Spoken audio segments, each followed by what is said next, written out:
Shores. You go look right across the street. Beautiful beach. How many places in the United States can beat that? Probably not very many. So we're fortunate to be here. I want to thank everyone for being here. Secretary Shawn Hamilton, our Department of Environmental Protection Secretary, Dr. Wes Brooks, our Chief Resiliency Officer, Senator Nick DeSantis, and Representatives Cheney, Jocks. Is Burfield, is Kim here? Oh, yes, that's right. Mayor Lisa Hendrickson, town of Redington Shores. So thank you for hosting us. We really appreciate it. We've done a lot over the last 5.5 years to strengthen the state of Florida. We recognize that we are in a tropical climate. We have different disturbances that can happen during hurricane season. And while we always hope for the best, we always prepare for the worst. And we want to make sure that the folks throughout Florida have the tools that they need to be able to weather whatever storms may come their way. We've done a lot, almost $100 million for infrastructure projects in rural communities, and we've had storms like Hurricane Idalia that have hit a lot of Florida's rural communities. We've also distributed more than $400 million to help communities rebuild and strengthen infrastructure following hurricanes that have hit Florida over the last 4 years. Of course, Ian was the biggest one over the last 5.5 years, but we also had last decade Irma, which was significant, and then Michael, which was catastrophic for the Florida Panhandle. So we're been very forward on that. We've also provided record tax relief through the home hardening sales tax holiday. So that suspended the sales tax on items such as impact-resistant windows, doors, garage doors. So that was approved in 2022 for a 2-year period of time. The sales tax holiday has saved Floridians close to $500 million since it's been there, and you still have time to realize these savings. The holiday is in effect through June 30th of this year. So Floridians are doing things to harden their homes. They're able to do that tax-free, which we think is really, really important. We've also enacted a program starting in 2021 called the Resilient Florida Grant Program. And this is it's a program to distribute grants to local communities to protect shorelines, inland waterways, coastal reefs, protect against impacts of flooding, protect against impacts of the surge that can come when you have these storms. So over 300 grants statewide have been used to develop and update comprehensive assessments of existing needs in all 67 counties. Over 350 local projects have assisted communities in protecting important infrastructure assets like emergency response facilities from the impacts of storm surge. And what we found on the storms, I mean, I remember before I became governor when Hurricane Michael hit Panama City, you could go, and there, if the building was fortified and it was newer, you wouldn't have even known a storm happened. You look right next door to the building, an older construction that didn't, and it was like wiped off the face of the earth. I mean, it was so dramatic. I think you saw similar with Hurricane Ian in Southwest Florida. They had Charlie come through in 2004. A lot of the things that were rebuilt stronger, and they were more resilient. And those were the structures that were really able to withstand a lot of what was happening. Part of the reason that we were able to get the power on so quickly after that storm was because you had companies like FP&L, after Charlie and some of the other things that have happened, some of the substations, the way they built it, they raised them. So you had massive amounts of water and rain coming, and yet it didn't impact that, and you were able to get people back online. So we've seen that this stuff really is important, and it really does work. So I recently signed legislation, Senate Bill 1638, which took the Seminole Compact gaming revenue. Remember, when I became governor, the Seminole tribe was not providing any revenue share to the state of Florida at all, even though the Tampa casino is the most profitable in all of North America. Their Hollywood casino does fantastic as well. And so I thought it was important that we get an agreement so that we can help the state. And so we did that. And so we're now looking at revenue share in excess of what we even anticipated when we did the deal, probably more than $750 million. each and every year. And what that Senate Bill 1638 did was it takes the Seminole Compact Gaming. Here's the thing. We're running big surpluses in Florida. I mean, we're paying down debt. We've paid down almost actually probably now more than 25% of our state's total debt from the founding of Florida till the present. In just the last 5.5 years, we've knocked off 25%. We're cutting taxes. We're moving Florida forward with the infrastructure infusion. So you have these road projects, some in the Tampa Bay area, many in Orlando, some in Miami, Southwest Florida, all these places that we're not even scheduled to start some of them until next decade.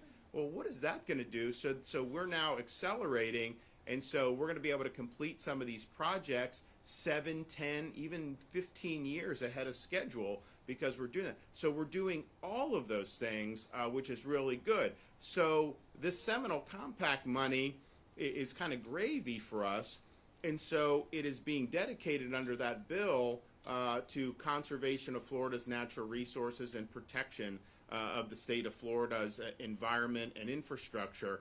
So there's different ways that's being parceled out. There's going to be $100 million for different water quality, but there is going to be $100 million every year for this resilient Florida and fortifying Florida's infrastructure, which is really, really significant. So that's a minimum. I mean, the legislature can always do more, but that's going to be there every single year.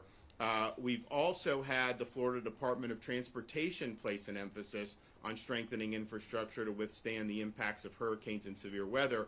So when you when accounting for projects funded since I took office, Florida Department of Transportation work program has supported over $3.8 billion to reconstruct bridges to better withstand winds and over $1.1 billion to support coastal seaports. And that's significant. I mean, we had to redo bridges in Southwest Florida. We had the Pine Island Bridge was wiped out, and then the Sanibel Causeway was severed in 3 places. Those were not state bridges. Those were local. We assumed the job of rebuilding it, and we were able to, from the time we accepted the Pine Island project, we were able to turn that around and open the bridge in 3 days. And people thought it was going to take 6 months. We did Sanibel Causeway from the time the job was accepted until open for the general public. It was 2 weeks to fix 3 breaks.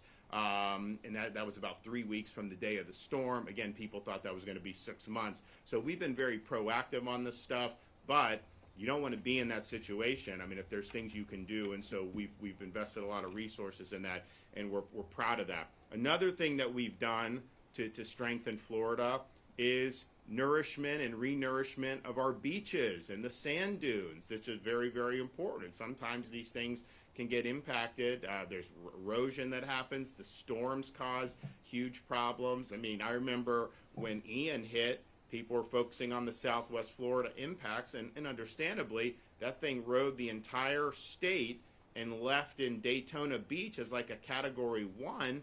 But then you look at the coast over there in Daytona, and that had been absolutely obliterated with the dunes being wiped out. So we see these problems, and we realize that our coastlines are the first line of defense against the big storms, and we got to ensure that we're supporting the long-term strength to withstand impacts of these storms. So we've awarded $200 million to support beach renourishment projects in the aftermath of Hurricanes Ian and Nicole. Today I'm announcing that as we go through the budget for next fiscal year, I have approved in the budget an additional $50 million to support beach renourishment, bringing our total state investment in these efforts to over $550 million since 2019.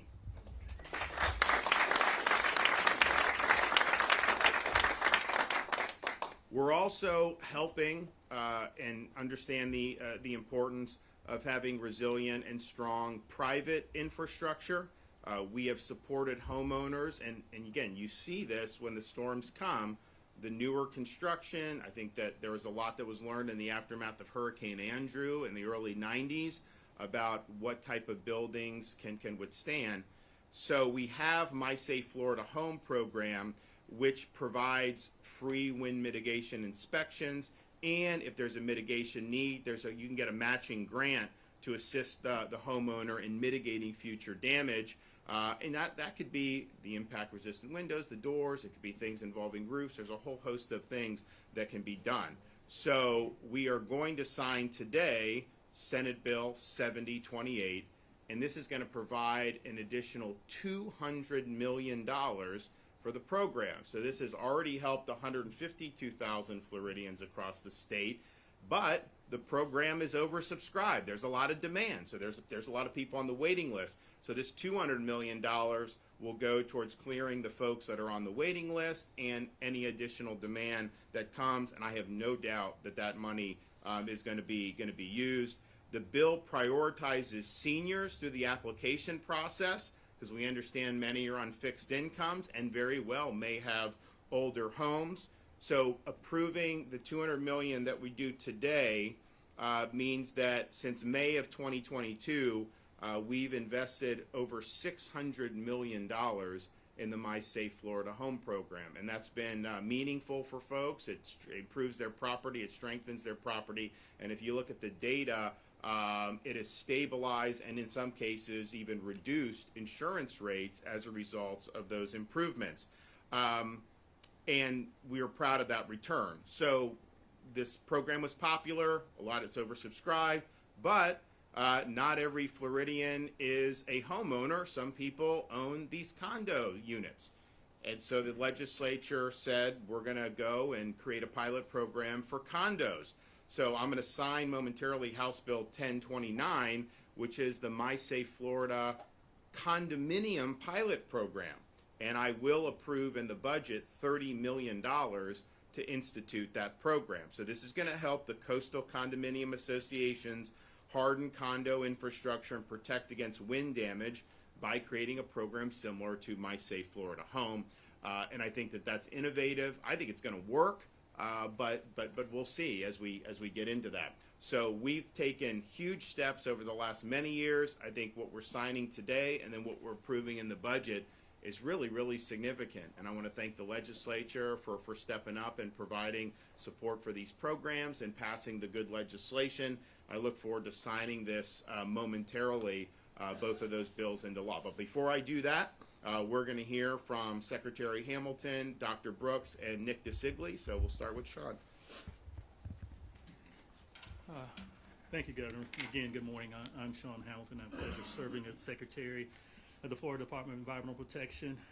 Obviously, as you can attest to, the governor has consistently fought to make Florida communities more safe and more resiliency. And to some of your surprise, this is my third day with the governor talking about billions of dollars going into our communities and into our environment. And so if you're wondering if I'm the happiest secretary on the face of the planet, the answer is yes. So thank you, Governor, for your commitment and your continued support, and definitely to our appropriators for all of your leadership. Obviously, as the governor noted, we face unique challenges here in our beautiful state. But I can tell you, with hands down, Florida is definitely the most proactive at facing those challenges and making sure our inland and coastal communities are prepared for those challenges. The governor noted, creating the first chief resiliency officer. Dr. Brooks is here today, who is one of the, I would say, maybe the best in that role so far. But I'm a little bit partial because I've worked with Dr. Brooks, and he works a lot with your communities to make sure they're prepared. But he also created the Office of Resilience and Coastal Protection within DEP. And again, that's, if you think about the short life cycle, they have done phenomenal work to bring on the 300+ projects the governor noted. They work with your communities day in, day out, and I advise you, whenever you have an opportunity, make sure your folks are connected with them and taking advantage of the technical assistance. And then lastly, the Resilient Florida Grant Program, hands down one of the most proactive ways to continue to make sure our communities are prepared, not only for what may come in the future, but the impacts that they're seeing today. And that's a big deal, right? Because if you don't have a plan, you really don't know what you're planning to address. And so, again, a phenomenal program. So with the focus of Florida Future's budget for 24-25, the governor noted he secured more than $1.8 billion to strengthen Florida's resiliency during his administration. It's hard, I talked about this the other day, points of reference. That is amazing commitment from our governor and from our legislature to make sure all of our counties, not just one, not just two, all 67 counties after this cycle will have done something unheard of. They would have proactively identified the critical assets, the things that is just holds the glue of their local communities, and the risk associated with those and seek funding to make sure that they're prepared to address those things in the future. And that's a big deal when you think about a program that has only been around for a couple of years. And once they complete those assessments, then they'll be able to apply for continued funding and support from the state. And then I love the fact that the governor signed the compact for 1638 to continue to bolster that funding and to make sure, because the need is high, but more importantly, there's a commitment to continue to do that. So we've got 1,300 miles of beautiful coastline, as the governor noted. Provides amazing, amazing tourism opportunities, but they are the first line of defense for many of our communities, and they require a continued investment. And so the governor noted the $50 million for beach restoration. And again, charged with the program of getting that funding out, we will do everything we can. We make sure we execute that mission timely and forthwith to make sure we bolster our shorelines. I will note, though, over the years and since the governor's administration, 17.2 has come to Pinellas alone during that time period. And trust me, pound for pound, that sand makes a difference and that commitment makes a difference. And so I think you guys should be proud of the commitment from the governor, but specifically as it relates to Pinellas County. And so in closing, Florida's better positioned than ever before to make sure we, we're prepared for the challenges that I noted, as well as the governor. But again, having the budget, having the resources, having the plan is crucial to be able to adapt to those changes and make sure we fortify our critical infrastructure. Again, I look forward to working with all of you in a continued partnership. It will take all of us to make sure we deal with these challenges statewide, but more importantly, I want to thank the governor and the legislature for your continued support and definitely for your leadership, sir. Thank you all.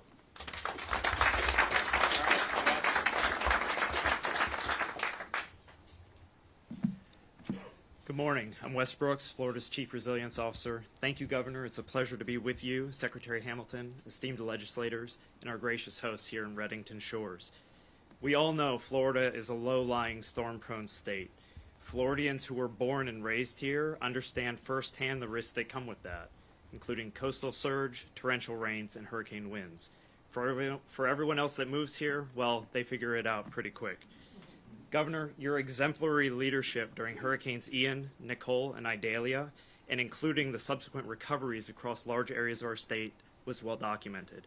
But what I want everybody here to understand is that our governor's determined and solutions-oriented approach means we all kept working long after the news cameras went home.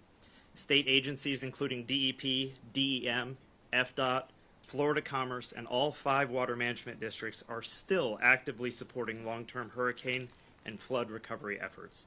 Importantly, they're also ensuring that these efforts accelerate the resilience of our communities and strengthen our infrastructure now and into the future. And that reflects the fact that Governor DeSantis has guided state government to become more proactive than ever before in preparing for the impacts of flooding and hurricanes. This includes directives he's issued through Executive Order 2306 that challenged the Secretary and I to support the completion of comprehensive flood vulnerability assessments for all counties and municipalities in the state by 2026, to establish a reef restoration and recovery initiative for Florida's coral reef, and to coordinate with FDOT to ensure the consideration of water quality and flood protection benefits that through that agency's own resilience planning. The state's resilience efforts are also multi-layered, with regional and community projects often locally implemented with state support. Innovative programs like the My Safe Florida Home program are now incentivizing homeowners to do their part in fortifying their properties as well. And of course, it's all being backed up with real resources, as you've heard. The funding numbers our governor has secured and directed towards Florida's coastal and inland resilience are nation-leading investments, and that includes for critical beach nourishment projects. Here in Pinellas County, you know the value of your world-renowned beaches that drive economic activity and protect coastal infrastructure from damaging surf, tidal flooding, and storms. And unfortunately, you've also come to know that core bureaucrats in Washington, D.C. don't understand their mission, their attention, and their urgency should be directed at working with your communities to restore federal beach and shore protection projects to their full design levels as quickly as possible before the next disaster strikes. My office, alongside Secretary Hamilton and DEP, continue to press core leadership to adopt a new approach that values Floridians' homes and livelihoods over their own agency lawyers' unfounded and unsupported policy interpretations. I'm optimistic that we'll see some progress in the upcoming Water Development Resources Act, towards addressing the issue. But in the meantime, we'll just keep modeling the governor's successful approach here in Florida to keep our communities safe, secure, and thriving for decades to come.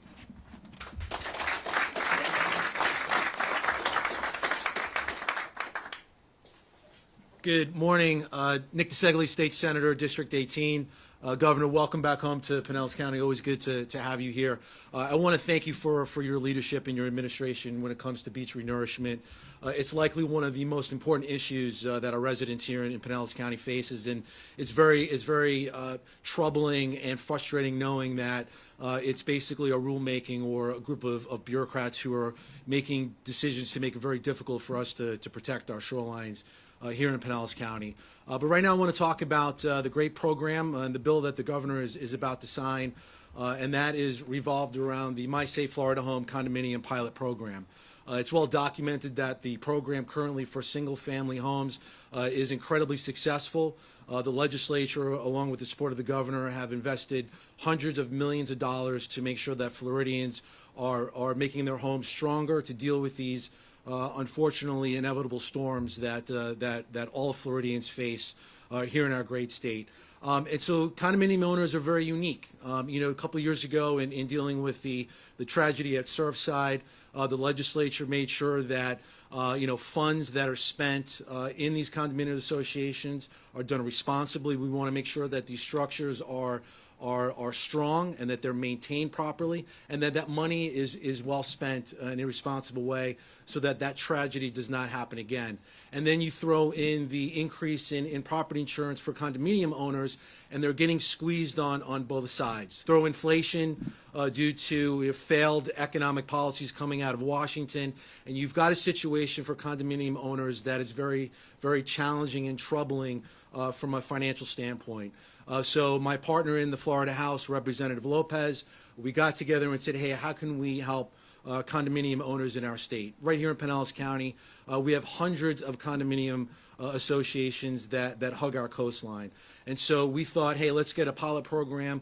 Let's encourage these folks to replace their windows, the associations to replace these windows, secure their roofs, replace these doors. It's a pilot program. I anticipate this program being incredibly successful.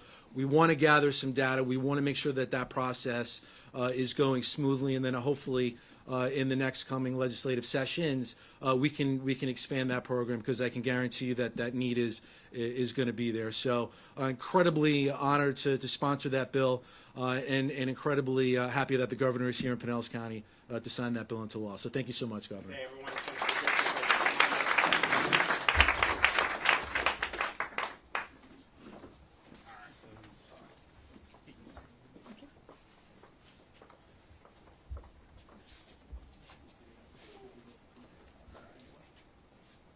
Today's date, 24th. 24th?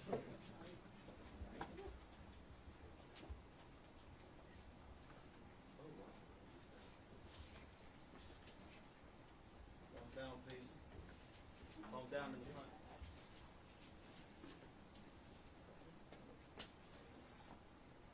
All right. This is the condo program. Anyone else want one? Okay. All right. So that's that. Here's the My Safe Florida Home.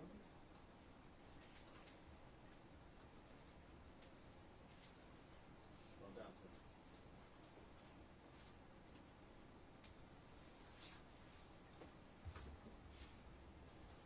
All right. Who wants this? Anyone? All right.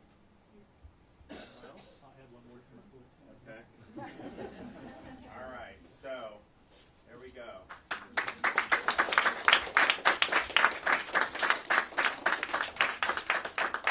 Good deal. All right. Good job, guys. Thank you.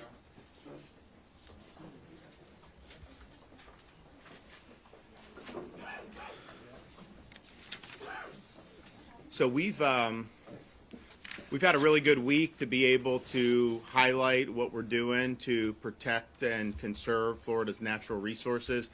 We started on Monday highlighting the record amount of funding we've been able to dedicate to Everglades restoration and to water quality improvements. We did, my first 4 years, $2.5 billion, which is $1 billion more than the previous 4 years, was our promise, and we actually delivered $3.3 billion. So then in these 4 years, starting in January 2023, we said, well, we're going to try to do $3.5 billion, which is like people never thought that was possible. Just the first 2 years now, given that I've approved for the upcoming fiscal year, we've done about $3.1 billion in the current fiscal year and what we'll do next. And so we're going to blow past that $3.5 billion, which is really, really significant. We're very fortunate that our natural resources are so nice.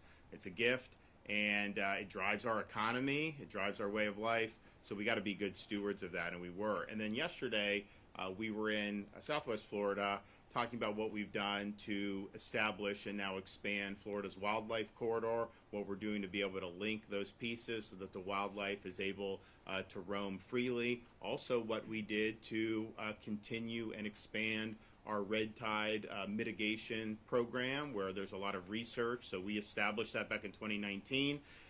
And there are certain things that have been applied, but there's a lot of things that are going through these trials about, we know red tide's naturally occurring, but what can we do to mitigate the impacts? Because it has an aesthetic impact, it has an economic impact. When it does happen, it only happens effectively on the Gulf Coast of Florida.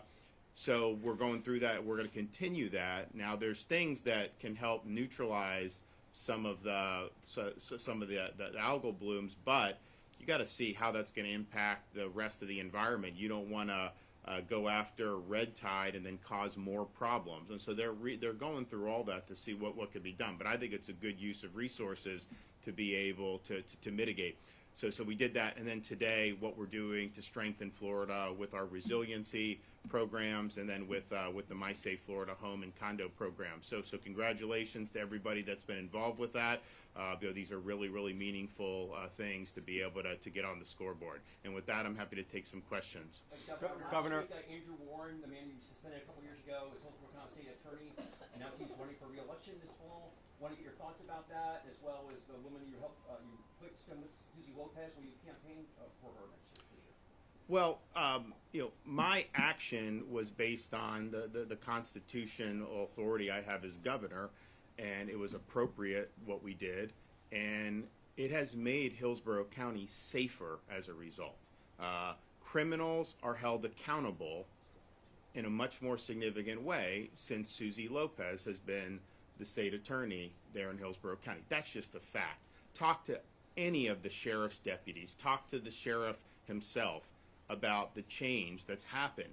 Recycling criminals and letting them out going easy, that doesn't work. And so, our actions were appropriate. People can do whatever. But I will tell you this, people want to be safe. And Hillsborough County, no one would have thought this was possible even 5 years ago. Hillsborough County, probably by election day, is actually going to have more registered Republicans than Democrats. Can you believe that? No one thought that would be possible. So. Here, when we talk about the popularity of the My Safe Florida Home program, when it was re-upped in 2022, every time it's been re-upped with money, it's gone out of the way. People have been signing up within days. Its money's running out. Why is we going through this incremental process when it's so popular? Do you plan on refunding this if this money goes out? Well, in my budget, I think we may have had a little bit more in my budget recs. Legislature did $200 million. That is a significant amount of money. I mean, if you look at what we've done just from 22 to now, over $500 million, over $600 million is really significant. And so they have done a lot. We do realize that there's a waiting list, and I think it's good that they re-up the program. If there was nobody signing up for it, then they probably wouldn't have appropriated more money for grants. So there's more help on the way. They're going to be doing this, but we understand it's been popular, and it's been popular because it's been effective. So I'm proud to sign the bill and the law, and I know that this massive infusion of $200 million is going to make a big difference. Governor, how concerned are you, given beach renourishment is so expensive, about the continued impact on our state and local budgets to keep renourishing these beaches as Florida's storms seem to get stronger and stronger and more frequent? Well, we've put our money where our mouth is on the state side. I mean, I think we're over 600 million in beach renourishment in the last 5.5 years, another 50 million in the kitty this year. And I think that that's a manageable expense for the state. Look, I'd like to not have to do anything with some, I mean, I wish everything just ran itself, right? But if you look at how important these beaches are to this state, the fact that we could kick in 50, 100 million like we've done in the past, in a budget that's running massive surpluses, in a budget where our revenue continues to exceed whatever the forecasts are, even though, you know, nationwide, we have a lot of problems with this economy, and we've obviously not been immune to the inflation that's been fueled by Washington. The interest rates have been devastating to so many people, but even with all that happening, Florida's outpacing the nation. It's not even close. If you go back, I think from 2019 to present, we definitely have the highest GDP growth amongst large states, but I think we have the highest GDP growth, period. If you look at the net in-migration, if you look at we have the lowest unemployment rate amongst all 50, or amongst large states. That gives us the ability to take care of these needs that are significant public needs. And the way I view it is, you go to some of these states like California, they want to do handouts to individuals. Take from you, kind of hand out, and then people end up, that creates a culture, and I think it's part of the reason they have budget problems. What we're doing is we're doing things that are benefiting everybody. Having nice beaches benefits everybody. Expanding our roadways so that we alleviate traffic, that benefits everybody. Doing what we've done on our seaports, that benefits everybody. So these are really, really critical investments. I'm proud to do it. I would like to say that there wouldn't be a need for it, but this would definitely be something that I will keep as a priority. Because, look, and maybe because I grew up in Pinellas County, maybe we just appreciate what we have. I can tell you that the beach was the beach to me growing up. Like, I didn't necessarily know because I had not been to very many other beaches, right? And then you go around and you go to other beaches, and, you know, some of these things are not as nice as this. That's just the reality. And so we're very fortunate. Here in Pinellas, they can compete with anyone. You know, you go up to the Florida Panhandle, they can compete with anyone. I mean, these are really, really important. So we're going to continue to make it a priority in Florida. I understand, you know, the local governments have to battle through some of the bureaucracy. I understand with the feds, but we want to be a partner in it, and we're proud to do it. And anytime I get anything across my desk involving the beach renourishment, I've been supportive of. Governor, touching off the question before, if Andrew Warren does get reelected, will you suspend him again? If and buts were candy and nuts, every day would be Christmas. I think it's all going to work out, and I think it'll be good. But I do think it underscores a larger issue of the places around this country that have embraced the more ideological approach to law enforcement, that basically people just get let out, get rid of cash bail, go easy on repeat offenders, don't take property crimes seriously. The governor of Arizona just vetoed a bill that we signed here in Florida so that these squatters could be ejected. What kind of a message does that send, that you're saying you can squat in somebody's house and basically they got to go through a 6-month process? So we've seen a lot of bad ideas be implemented. We know what works. We know Florida's crime rate's at a 50-year low. We know that our retail theft is actually down since I've been governor, but yet we just did great legislation to hold these folks accountable. You should be able to go to the pharmacy and be able to grab deodorant off the shelf without that being behind plexiglass. You know, this should not be Fort Knox, but yet that's what they have to do because people just go in and they loot the stores. That happens because of a weak approach to law and order, and we have a strong approach to law and order. I don't think people have a right, even if you're elected, to just say there's certain laws you don't like, and you're going to go. You're not going to be prosecuting. Maybe somebody is young, so you're just not going to prosecute them for that. That's not what the legislature has implemented in this state. And so you have a duty to uphold the law as it's written. You don't have the right to hijack the law, to go on some ideological joyride and do whatever you want. You know, you take an oath to apply that law. And we do in the state. I mean, you know, we enforce. Could there be laws that are on the books that I would tweak? Like, sure, if I had a magic wand, but that's not the way it works. So we as the state I think are the best state for law and order. You look at what happened with spring break in Miami Beach. I told the mayor, I said, don't let this happen again. He's a new mayor, and he's like, don't worry, this is important to me. We've got a plan. And I was like, we'll give you whatever resources you need. So they had a plan. We provided support. And all the businesses are saying it was the best spring break they've ever had. Because not only would you have unruly crowds, you'd have property damage. There'd be people, I talked to a fella down there who's got a restaurant, great restaurant, and people would just storm in, they'd eat, they'd leave without paying. It just was mayhem, and that's not what we want to promote in Florida. We want people to have a good time, we want people to enjoy, but we don't want mobs to just run the streets. And so you did it, and now everybody's looking back and say, wow, minimal disruption. Anyone that got out of line was held accountable, and it just set a culture. You actually had a lot fewer arrests this year than in the previous two, because people knew what the rules were and they understood what was going to happen. You look at what we've done by holding people accountable, trying to come to this country, our state, illegally. We just interdicted like another 40 Haitians illegally coming, and there were human smugglers on the boat. We stopped them. They're not on the shores of Florida. They got stopped and they got sent back. And so people now, and I think one of the reasons you haven't seen an influx of vessels from Haiti since you've had everything really go, I mean, it's always been problematic, but it's gone south even more in the last couple months, is because people know, why would you want to get in some boat, chart for the Florida Keys, knowing you're going to get stopped, turn around, and sent back to where you came from? It's not worth it. It's not worth doing. If that was the attitude for our southern border, we'd be much better off, because people would know, it's probably not a smart idea to pay some coyote $6,000 to get me to the border if all that's going to be happen is I'm going to be sent back anyways. You would see the numbers decline. But what they do, they know if they just get here, they get a free pass going in to this country, and that's wrong.